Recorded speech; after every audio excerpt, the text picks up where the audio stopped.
નમસ્તે, હું છું દિલીપ પટેલ। આજે આપણે સત્તાને કેટલાક પ્રશ્નો પૂછવાના છે। 15મી ઓગસ્ટના સંદર્ભમાં પ્રશ્નો પૂછવાના છે। નેતાઓ જે વચનો આપે છે એની સામેના પ્રશ્નો કેટલાક છે। આપણે જોયું ફેસબુક ઉપર અને ઘણા બધા એવા સોશિયલ મીડિયા ઉપર લોકોએ અનેક પ્રશ્નો પૂછ્યા છે, અનેક પ્રશ્નો મોકલી આપેલા છે કે 15મી ઓગસ્ટ જે કંઈ વચનો અપાય છે, જે કંઈ નેતાઓ બોલે છે એ શબ્દોનું બહુ મહત્ત્વ હોય છે। લાલ કિલ્લા પરથી બોલાતા જે શબ્દો હોય છે એની કિંમત હોય છે। આખા દેશના લોકો માટે ત્યાંથી 15મી ઓગસ્ટે જે બોલાતો એક એક શબ્દ કિંમતી હોય છે। ત્યારે અગાઉના વડાપ્રધાનોએ પૂરી કાળજી રાખી હતી કે એમનો જે શબ્દ છે એ શબ્દનું મૂલ્ય રહેવું જોઈએ। સાથેના જે શબ્દો બોલાતા હોય છે એનું અનેક ઘણું મહત્ત્વ હોય છે। હવે લાલ કિલ્લા પરથી જે પ્રવચનો કરવામાં આવે છે, આપણે છેલ્લા 7 વર્ષથી જોયું છે કે એમાં અનેક બાબતો એવી છે કે એમાં જૂઠનો આશરો લેવામાં આવી રહ્યો છે, જૂઠું બોલવામાં આવે છે, જૂઠ બોલવામાં આવી રહ્યું છે। વડાપ્રધાને 3 વર્ષમાં 310 લાખ કરોડની યોજનાઓ જાહેર કરી હોવાની સળંગ 3 વર્ષથી જાહેરાત કરે છે। આ શા માટે કરવામાં આવ્યું છે, શા માટે જૂઠ બોલવામાં આવી રહ્યું છે, આ 3 વર્ષની યોજનાઓ શું છે એ આપણે સાંભળીએ નરેન્દ્ર મોદીના શબ્દોમાં। हमने तय किया है कि इन कालखंड में 100 लाख करोड़ रुपया 100 लाख करोड़ रुपया आधुनिक इंफ्रास्ट्रक्चर के लिए लगाए जाएंगे। इंफ्रास्ट्रक्चर पाइपलाइन प्रोजेक्ट, इस पर 110 लाख करोड़ उससे भी ज्यादा खर्च किए जाएंगे। बहुत बड़ी योजना लेकर के हम आपके सामने आने वाले हैं, उसको लॉन्च करने वाले हैं। 100 लाख करोड़ 100 लाख करोड़ से भी अधिक की योजना लाखों नौजवानों के लिए रोजगार के नए।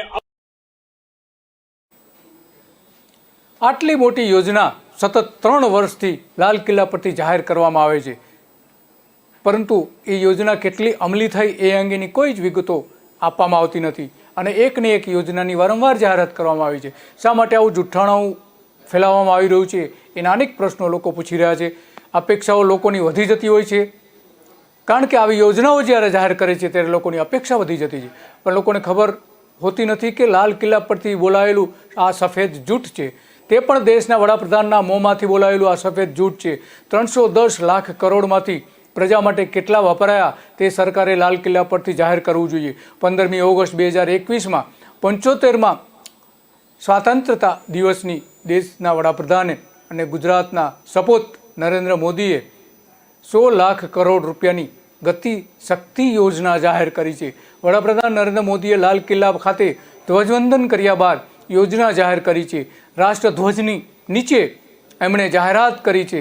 દેશના નાગરિકોના ઉદ્ધાર માટે આ યોજના બની હોવાનું કહેવાયું છે। ફરી એક વખત 100 લાખ કરોડની યોજના ગતિશક્તિના નામે જાહેર કરવામાં આવી છે। આ યોજના માટે કેન્દ્ર સરકાર ક્યાંથી નાણાં લાવશે એ સૌથી મોટો પ્રશ્ન લોકો પૂછી રહ્યા છે। આટલા બધા પૈસા ક્યાંથી આવશે? પેટ્રોલના જે ભાવ વધારો છે લોકો પાસેથી વસૂલ કરવામાં આવે છે, પેટ્રોલ અને ડીઝલનું, એમાંથી પણ આટલી રકમ મળી શકે એમ નથી। તેની આ રકમ ક્યાંથી લાવવામાં આવશે એની સ્પષ્ટતા આ 3 વર્ષથી કરવામાં આવતી નથી, કારણ કે અત્યારે કેન્દ્ર સરકાર પાસે એક તો નાણાં નથી અને આ યોજનાઓ જે જાહેર કરવામાં આવે છે એના પૈસા આવશે ક્યાંથી એ સૌથી મોટો પ્રશ્ન છે। કેન્દ્ર સરકારને સૌથી મોટો પ્રશ્ન છે કે આ નાણાં લાવશો ક્યાંથી? શું ફરી એક વખત દેશના નાગરિકોને ગેરમાર્ગે દોરવા માટે $1 અબજ કરોડ રૂપિયાની યોજના જાહેર કરી છે? એ શું યોજના છે એ અંગેની સ્પષ્ટ વાત પણ કરવામાં આવી નથી। 2019માં 100 લાખ કરોડના ખર્ચે આંતરમાળખું તૈયાર કરે છે એવી જાહેરાત નરેન્દ્ર મોદીએ કરી હતી। જાહેરાત તો કરી હતી, પરંતુ તે વપરાયા કે કેમ તેની કોઈ જ વિગતો આજ સુધી કેન્દ્ર સરકારે જાહેર કરી નથી। 1 અબજ કરોડ રૂપિયા ક્યાંથી ક્યાં ગયા અને શું કઈ રીતે વપરાયા એનો હિસાબ પણ આપવામાં આવ્યો નથી। 2020માં પણ 110 લાખ કરોડની આંતરમાળખાકીય યોજનાઓ જાહેર કરવામાં આવી હતી। આમ 310 લાખ કરોડની આ યોજનાઓ મોદી સરકારે જાહેર કરી હતી, મોદીએ જાહેર કરી હતી, 15મી ઓગસ્ટે જાહેર કરી હતી અને રાષ્ટ્રધ્વજની નીચે આ જાહેરાત કરવામાં આવી હતી। પૈસા વપરાયા કે નહીં તે અંગે કોઈ પણ જાતની સ્પષ્ટતા સતત 3જા વર્ષે પણ કરવામાં આવી નથી। એવું કહેવામાં આવે છે યુવાનોને રોજગારી એની તકો પૂરી પાડવા માટેની આ યોજના છે। દેશની માળખાકીય સુવિધાઓ પણ સર્વાંગી વિકાસ કરવા માટેની આ યોજના છે એવું નરેન્દ્ર મોદીએ કહ્યું હતું. બહુ સારી બાબત છે. જો આ યોજનાનો ખરેખર અમલ થાય તો એ નરેન્દ્ર મોદી માટેની મોટી સફળતા ગણવાશે. સ્થાનિક ઉત્પાદકો પણ વૈશ્વિક સ્તરે સ્પર્ધા કરી શકશે એવી પણ આપણા વડાપ્રધાને જાહેરાત કરી. એ દેશ માટે ગૌરવની વાત છે. આ હિસાબે ગુજરાતમાં પણ એમણે અગાઉ જાહેરાતો કરી હતી. જો આ 310 લાખ કરોડ રૂપિયા ખર્ચાવાના હોય તો એમાં ગુજરાતને પણ એટલો જ હિસ્સો મળવો જોઈએ. લગભગ 5% પ્રમાણે હિસ્સો મળવો જોઈએ. 100 કરોડની યોજનામાંથી 6 લાખ કરોડ ગુજરાતને મળવા જોઈએ. 100 લાખ કરોડની જે યોજના છે એમાંથી 6 લાખ કરોડ ગુજરાતને મળવા જોઈએ. 2021માં બીજા 6 લાખ કરોડ, એમ કરીને બધી થઈને 18 લાખ કરોડ રૂપિયા ગુજરાતને મળી શકે. જો આ મળે તો 3 વર્ષમાં એ સૌથી મોટી સિદ્ધિ ગણાશે નરેન્દ્ર મોદીની. પરંતુ ગુજરાત સરકારનું બજેટ પણ એટલું નથી. ગુજરાત સરકારનું એટલું બજેટ પણ નથી 6 લાખ કરોડનું વર્ષનું. તો આ આટલા રકમ કઈ રીતે વાપરી શકાશે ગુજરાતમાં, એ સૌથી મોટો પ્રશ્ન છે. એટલા માટે લોકો પ્રશ્ન પૂછી રહ્યા છે કે આ યોજનાઓ માત્ર ને માત્ર નરેન્દ્ર મોદીનું મોટું ગપ્પું છે. આટલા મોટા પ્રમાણમાં કોઈ પણ હિસાબે સરકાર ખર્ચ કરી શકે એમ નથી, થઈ શકે એમ નથી. કારણ કે એટલા નાણાં સરકાર પાસે નથી કેન્દ્ર સરકાર પાસે, કે નથી ગુજરાત સરકાર પાસે, કે નથી બીજા કોઈ સ્ટેટ પાસે. આટલા મોટા પ્રમાણમાં નાણાં હોય અને એનો અમલ થાય તો ગુજરાતમાં એક પણ નાગરિક ગરીબ ન રહે. જો આ યોજનાઓનો અમલ થાય તો એક પણ નાગરિક ગુજરાતમાં ગરીબ ન રહે. ઘર વગરના 21 લાખ કુટુંબો ગુજરાતમાં છે. એ તમામને મફતમાં સાવ મફતમાં સરકારી જમીન ઉપર મકાનો બનાવીને આપી શકાય. 1 હેક્ટર દીઠ જમીન જે ધરાવતા ખેડૂતો છે એને બીજી એટલી જ જમીનો આપી શકાય આટલા નાણાંમાંથી. આમ આંતરમાળખું બની જાય અને 18,000 ગામડાઓને સિમેન્ટના રોડ મફતમાં આપી શકાય એમ છે આટલી જ રકમમાંથી. 2014ના વચનો ખોટા પડ્યા હતા. કારણ કે 2014માં જે વડાપ્રધાને જાહેરાત કરી હતી લાલ કિલ્લા પરથી, મોદીએ ત્રિરંગો ફરકાવીને દેશને મોટા બદલાવની વચનો આપ્યા હતા કે આખો દેશ બદલાઈ જશે એટલી યોજનાઓ સરકાર લાવી રહી છે. ભારતને બદલી નાખવાનું વચન આપ્યું હતું નરેન્દ્ર મોદીએ ભારતને મેન્યુફેક્ચરિંગ હબ બનાવવાનું વચન 2014થી જ આપ્યું હતું. મેક ઇન્ડિયાનું વચન આપ્યું હતું. પછી તેમણે આત્મનિર્ભરની યોજના પણ બનાવી હતી. ભારત આત્મનિર્ભર કઈ રીતે બની શકે એની યોજના બનાવી હતી. તેમાં જે ગતિ હતી એમાં કોઈ વધારો થયો નથી. ગરીબી દૂર કરવાના જે જનધન યોજનાની બનાવવામાં આવી હતી એ યોજના પણ ના કારણે આજે યોજના ગરીબી દૂર થઈ નથી. દેશને ડિજિટલ ઇન્ડિયા બનાવવાની જાહેરાત કરવામાં આવી હતી. પણ ડિજિટલ ઇન્ડિયા તો શું, મોબાઈલની સ્પીડ છે, મોબાઈલ ફોનની જે સ્પીડ છે એ સ્પીડ પણ પૂરી આવતી નથી. 4G આવવી જોઈએ એને બદલે અત્યારે 2G પણ સ્પીડ આવતી નથી. તો ડિજિટલ ઇન્ડિયા કઈ રીતે બની શકશે? નેશનલ ડિજિટલ હેલ્થ મિશનની જાહેરાત પણ કરવામાં આવી હતી. ફરી 2020માં વચનો આપ્યા હતા આ જ યોજના હેઠળ. પરંતુ આજ જે ખરેખર લોકોને આરોગ્યની સુવિધાઓ મળવી જોઈએ એ આરોગ્યની સુવિધાઓ તો મળતી નથી. તો આ શા માટે યોજનાઓ આવી જાહેર કરવામાં આવે છે? લોકો ઓનલાઈન ફરિયાદ કરી શકતા નથી. ડિજિટલ ઇન્ડિયાની જે જાહેરાત કરવામાં આવી, ઓનલાઈન ફરિયાદ કરવી હોય તો લોકો કરી શકતા નથી. આજે પોલીસ સામેની ફરિયાદ ઓનલાઈન થઈ શકે એવું સુપ્રીમ કોર્ટની ગાઈડલાઈન છે, સુપ્રીમ કોર્ટે આદેશો આપેલા છે. પરંતુ ગુજરાતમાં લોકોએ પોલીસ સામે જે ફરિયાદ કરવી હોય તો એ ઓનલાઈન ફરિયાદ થઈ શકતી નથી. એટલા માટે લોકોનું જે જીવન ધોરણ જે સુધરવું જોઈએ એ સુધરી શકતું નથી. પોલીસના અત્યાચાર સામે અવાજ ઉઠાવવો જોઈએ એ ઉઠાવી શકાતો નથી. આ બધી સમસ્યાઓનો ખરેખર તો નિવેડો લાવવો જોઈએ. પરંતુ એ વચનો માત્ર ને માત્ર ઠાલા વચનો બની રહ્યા છે. પ્રજા તો ઠેરની ઠેર જ છે.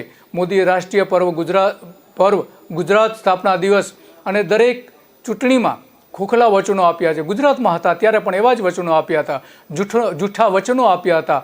અગાઉ 100 લાખ કરોડના 7,000 કરોડ પ્રોજેક્ટ સાથે આંતરમાળખાની નવી ક્રાંતિની વાત કરી હતી. પરંતુ એ શું થયું એ અંગેની કોઈ જ આજે પણ સ્પષ્ટતા કરવામાં આવતી નથી. 2018-19ના સામાન્ય બજેટમાં આયુષ્યમાન ભારત યોજના 10 કરોડ ગરીબોને સ્વાસ્થ્ય સુવિધા આપવાની જાહેરાત કરી હતી. સરકાર માટે 5 લાખ રૂપિયા સુધીના સ્વાસ્થ્ય વીમો દરેક ગરીબોને આપવાની એમાં વાત હતી. પરંતુ એ મળે છે કે કેમ એ પણ સૌથી મોટો સવાલ છે. દરેકને તો નથી જ મળી શકતી. અમુક ગણ્યા ગાંઠિયા જે પરિવારો છે એમને એમનો લાભ મળ્યો છે, પરંતુ દરેક ગરીબ લોકોને એની યોજનાનો લાભ મળવો જોઈએ, મળી શક્ય નથી. એ આપણે કોરોનામાં જોયું. કોરોનામાં સંપૂર્ણપણે સરકારનું આયોજન નિષ્ફળ ગયું છે. કેન્દ્ર સરકાર અને ગુજરાત સરકાર બંનેમાં આ આયોજન નિષ્ફળ જવાના કારણે અનેક લોકો પરેશાન થયા છે. જે રીતે નરેન્દ્ર મોદીએ જાહેરાત કરી હતી શૌચાલય મુક્ત ભારતની, તમામ ગામોમાં વીજળીની, ગરીબોને એલપીજી ગેસના જોડાણો આપવાની, ઓપ્ટિકલ ફાઇબર નાખવાની જાહેરાત કરી હતી, પરંતુ આ યોજનાઓ તકલાદી નીકળી છે. બાથરૂમ, સંડાસ, શૌચાલય તો બન્યા છે, પરંતુ શૌચાલયની ગુણવત્તા પણ જોઈએ એવી નથી. ગુજરાતમાં શૌચાલયમાં વ્યાપક ભ્રષ્ટાચાર થયો હોવાની અનેક ફરિયાદો સરકાર સમક્ષ પડેલી જ છે. ગરીબોને ગેસ જોડાણ આપવાની જે વાત કરી હતી જોડાણો પણ અપાયા છે, પરંતુ આજે ગેસના ભાવ એટલા ઊંચા છે કે ગરીબો રિફિલ પણ લઈ શકતા નથી, ગેસથી પોતાનો ચૂલો પણ સળગાવી શકતા નથી, એટલા ઊંચા ભાવો છે. તો યોજનાનો કોઈ મતલબ જ રહ્યો નથી. મોબાઈલ ફોનની ઝડપ 2G હોવી જોઈએ, એ પણ ખરેખર તો 4G હોવી જોઈએ, પણ એ 2G અત્યારે જોવા મળી રહી છે. ગુજરાતના સ્થાપના દિવસની 1 મે 2003માં મુખ્યપ્રધાને એ વચન આપ્યું હતું કે ગુજરાતમાં નર્મદા કેનાલ આવતાની સાથે જ ગુજરાતનો ખેડૂત રૂપિયો વાવીને ડોલર ઉગાડશે. પરંતુ આજે 20 વર્ષ થયા, ખેડૂત પરેશાન છે, એની જમીન ઓછી થઈ રહી છે, જમીનના ટુકડા થઈ રહ્યા છે. નર્મદા યોજના 18 લાખ હેક્ટર સુધી સિંચાઈ થવી જોઈતી હતી, એના બદલે માત્ર 3 લાખ હેક્ટરમાં સિંચાઈ થઈ રહી છે. આ વચનો શા માટે આપ્યા હતા નરેન્દ્ર મોદીએ ગુજરાતના સ્થાપના દિવસે? આજે 20 વર્ષે પણ એ પૂરા થઈ શક્યા નથી. એક ગામ ગોદ લેવાની યોજના જે જાહેર કરવામાં આવી હતી, સાંસદ અને ધારાસભ્યો, એ ધારાસભ્યો જે ગામડાઓને ગોદમાં લે છે એની હાલત પણ આજે ખરાબ છે. પૂરેપૂરા લેવાયા તો નથી જ, પણ જે કંઈ ગોદમાં લેવાયા છે એ ગામડાઓની આજે ખરાબ હાલત છે. ગુજરાતના 38 સાંસદોએ ગામ બનાવી દેવાની જે જાહેરાત કરી હતી, ગામ લઈને શ્રેષ્ઠ સુવિધા બનાવવાની જે જાહેરાત કરી હતી, એનું પણ આજે એ યોજનાના પણ આજે કોઈ ઠેકાણા નથી. નરેન્દ્ર મોદીની સૌને મફત કોરોના રસીની જાહેરાત કરી હતી, પરંતુ ગુજરાતમાં પોલિયોથી લઈને 22 પ્રકારની તમામ રસી મફત આપવામાં આવે છે. મોદીની ખરાબ આર્થિક નીતિઓમાં ભારતની પ્રજા ભોગ બની ચૂકી છે. નોટબંધી પછી ભારતમાં શું થવાનું છે તે અંગે વિશ્વના જાણીતા અર્થશાસ્ત્રી ગીતા ગોપીનાથને જે જાહેરાતો કરી હતી, જે આગાહીઓ કરી હતી, એ આગાહીઓ આજે સાચી પડી રહી છે. વડાપ્રધાન નરેન્દ્ર મોદીએ કઈ રીતે બરબાદ દેશને કર્યો છે, આર્થિક રીતે કઈ રીતે દેશને બરબાદ કર્યો છે, એની પણ વાત કરી હતી. તો આ 100 લાખ કરોડ રૂપિયા ક્યાંથી લાવવામાં આવશે એ સૌથી મોટો પ્રશ્ન છે. એટલા માટે ખરેખર તો કેન્દ્ર સરકારે વ્હાઇટ પેપર જાહેર કરવું જોઈએ કે સરકારની જે આર્થિક નીતિ છે એ નીતિઓ શું છે અને એનો અમલ કઈ થઈ રહ્યો છે. 15મી ઓગસ્ટે લાલ કિલ્લા ઉપરથી જે જાહેરાતો કરવામાં આવી છે એનો કેટલો અમલ થયો છે એ કેન્દ્ર સરકારે અંગેનું વ્હાઇટ પેપર પણ જાહેર કરવું જોઈએ, એવા ઘણા બધા અર્થશાસ્ત્રીઓ કહી રહ્યા છે. વિશ્વ બેંકે 23 જાન્યુઆરી 2020ના દિવસે ભારતને વિકાસશીલ દેશમાંથી દૂર કર્યો હતો. તે શા માટે દૂર કરવામાં આવ્યો છે એની સ્પષ્ટતા પણ લાલ કિલ્લા ઉપરથી થવી જોઈતી હતી, પરંતુ એ થઈ નથી. શા માટે નથી થઈ એ સૌથી મોટો પ્રશ્ન છે. આટલી ખરાબ હાલત આજે જે જોવા મળે છે એવું વિશ્વના અર્થશાસ્ત્રીઓ કહે છે. નોન બેન્કિંગ નાણાકીય ક્ષેત્રમાં નરમાઈ અને ગ્રામીણ આવકમાં નબળા વિકાસને કારણે ભારતના આર્થિક વિકાસ દરમાં ઘણો ઘટાડો થયો છે એવું આ અર્થશાસ્ત્રીએ જાહેર કર્યું હતું. ગુજરાતની 24 નદીઓના જોડાણ કરવાની જાહેરાત પણ નરેન્દ્ર મોદીએ ગુજરાતમાં કરી હતી. 2003થી ખંભાતના અખાતમાં વિશ્વના સૌથી મોટા મીઠા જળાશય બનાવવાની જાહેરાત કરી હતી, પરંતુ આજે 19 વર્ષ થયા એ સરોવર થયું નથી. દર સ્વતંત્રતા દિવસે આની જાહેરાતો કરવામાં આવતી હતી, ચૂંટણીના સમયે એની જાહેરાતો કરવામાં આવતી હતી, પરંતુ આજે કશું જ નથી થયું. કેમ આવું કરવામાં આવી રહ્યું છે એ લોકો માટે સૌથી મોટો પ્રશ્ન છે. લોકો પ્રશ્ન પૂછી રહ્યા છે કે વડાપ્રધાન જ્યારે બોલે છે ત્યારે એના શબ્દની કિંમત હોય છે, એ શબ્દની કિંમત તેઓ કેમ જાળવતા નથી. પાણીની સમસ્યાઓ દૂર કરવા માટે ગુજરાત સરકારે કલ્પસર યોજનાની જે જાહેરાત કરી હતી એ આજે કંઈ જ નથી થયું. આવા હળહળતા જૂઠાણા બોલતા વડાપ્રધાનને નૈતિકતા જેવું કંઈ છે કે કેમ એવા પ્રશ્નો પણ પૂછવામાં આવી રહ્યા છે. કોવિડ સંક્રમણના બીજા આક્રમણ દરમિયાન ઓક્સિજનના અભાવે દેશના એક પણ દર્દીનું મૃત્યુ થયું ન હતું એવું જૂઠાણું સંસદમાં ચલાવવામાં આવ્યું હતું, પરંતુ ગુજરાતના હજારો લોકો એનો ભોગ બન્યા છે. ઘણા બધા સામાજિક આગેવાનો પણ એના ભોગ બન્યા છે.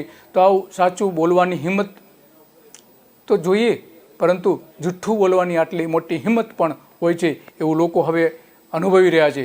એક હદથી વધારે ખોટું બોલવા માટે પણ હિંમત જોઈએ, પરંતુ આવું હળાહળ જુઠ્ઠાણું કેમ ચલાવવામાં આવી રહ્યું છે? નિર્લજ્જતા કહી શકાય એટલી હદે આ અત્યારે જુઠ્ઠાણાઓ ફેલાવવામાં આવી રહ્યા છે. જુઠ્ઠાણું ફેલાવવા માટે હિંમત જોઈએ, એ તમામ હિંમત અત્યારે સરકારમાં જોવા મળી રહી છે. કોઈ શું કહે છે અને કોઈ આપણને કેમ મૂલવશે એની કોઈ જ પણ જાતની ચિંતા અત્યારની સરકારમાં જોવા મળતી નથી. લોકો આવું જ હળવતું જુઠ્ઠાણું બોલી શકે છે એવી બાબત લોકોના મનમાં હવે ઠસી ગઈ છે.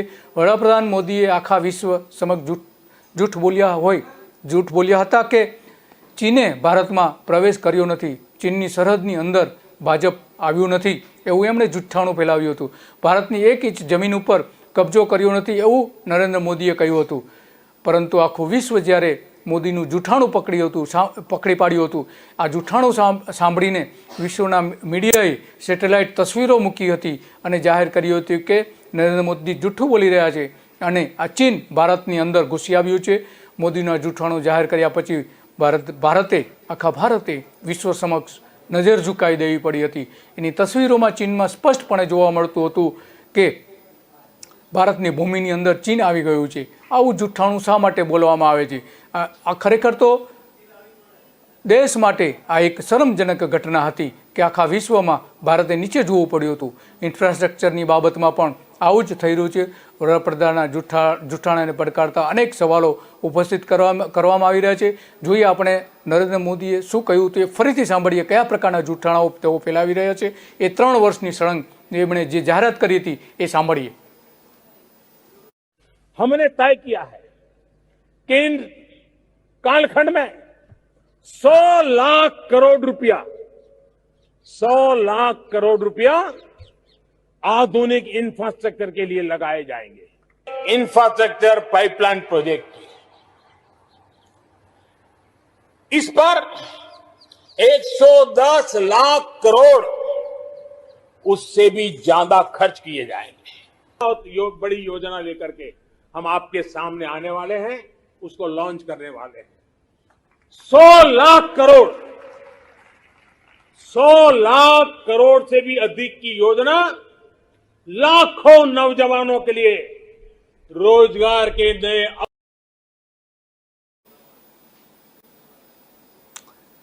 આપણે જોયું કે સળંગ 3 વર્ષ સુધી 100 લાખ કરોડની વાત કરવામાં આવે છે. આમ 310 લાખ કરોડ રૂપિયા દેશને યોજનાઓ માટેની જાહેરાતો કરી હતી. લાલ કિલ્લા ઉપરથી જાહેરાતો કરી છે. તો આ સફેદ જૂઠ દેશ સમક્ષ બોલીને શું ફાયદો થઈ રહ્યો છે એ સૌથી મોટો પ્રશ્ન ઊભો થયો છે. મોદી દેશભક્ત તો નથી જ, આ બાબતો ઉપરથી સ્પષ્ટ થાય છે. નહીંતર આખા દેશના લોકોને ગેરમાર્ગે તો કઈ રીતે દોરી શકે? આબરૂના કાંકરા થઈ રહ્યા છે, દેશની આબરૂના કાંકરા થઈ રહ્યા છે. વડાપ્રધાનને પણ એ જ લાગુ પડી રહ્યું છે. ગુજરાતમાં હતા ત્યારે અને દેશમાં ગયા ત્યારે પણ આવું વારંવાર કરવામાં આવી રહ્યું છે. શા માટે કરે છે એ સૌથી મોટો પ્રશ્ન છે. મોદી સરકારે પેગેસસ સ્પાઇસવેર બનાવવા માટેની જે જાસૂસી સોફ્ટવેર મોબાઈલમાં જાસૂસી કરવા માટેનું એના પર આરોપો થયા હતા, ત્યારે સરકારે જાહેર કર્યું હતું કે સરકારે કોઈ જ એપ્લિકેશનની ખરીદી કરી નથી. તો આ બધા જે બાબતો છે એ સૌથી મોટી ઘટના છે, નૈતિક ગુનો છે. ગુજરાતમાં હતા ત્યારે આદિવાસી વિસ્તારોમાં નરેન્દ્ર મોદીએ કયા પ્રકારના વચનો આપ્યા હતા એ અંગે આપણે જોઈએ. આદિવાસી નેતા રોમેલ સુતરિયા શું કહી રહ્યા છે.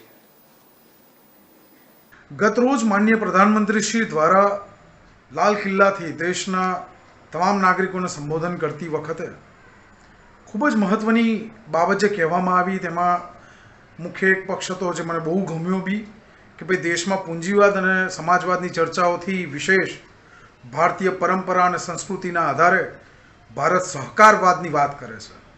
અને સહકારવાદની વાત કરતી વેળાએ તેમણે ભારતની અંદર જે યોજનાઓ સરકાર દ્વારા નાગરિકોના હિતમાં, નાગરિકોના વિકાસ માટે, નાગરિકોના ઉત્થાન માટે જાહેરાતો કરવામાં આવે છે તેનો ઉલ્લેખ કર્યો. આ વેળાએ આપને 2 ડેટા આપવા માંગીશ. 84 મિલિયન એવા નાગરિકો છે જે દેશની 6% વસ્તી છે અને તેઓ એક્સ્ટ્રીમલી પુઅર લાઇનની નીચે આવે છે. અતિ ગરીબ જે પરિવારો કહી શકીએ આવે એવા 84 મિલિયન પરિવારો છે અને આ હું નહીં વર્લ્ડ બેંકનો રિપોર્ટ કહી રહ્યો છે.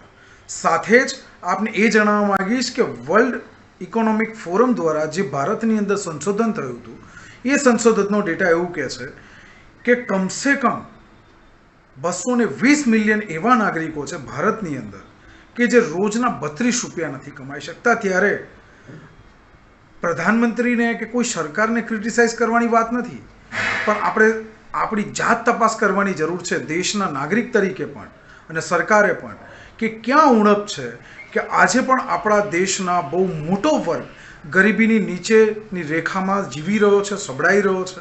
અને માટે જ આવનારા દિવસોની અંદર આપણે તમામ લોકો આ વ્યક્તિગત નહીં પરંતુ કલેક્ટિવ ફેલિયરને એક્સેપ્ટ કરીએ અને સ્વીકારીએ કે આપણા દેશની અંદર ખરેખર જે મોદી સાહેબ હંમેશા બોલે છે કે એક સ્પષ્ટ પોલિટિકલ ઈચ્છાશક્તિની જરૂર છે, પોલિટિકલ વિલની જરૂર છે, એ ક્યાં છે એ આપણે શોધીએ.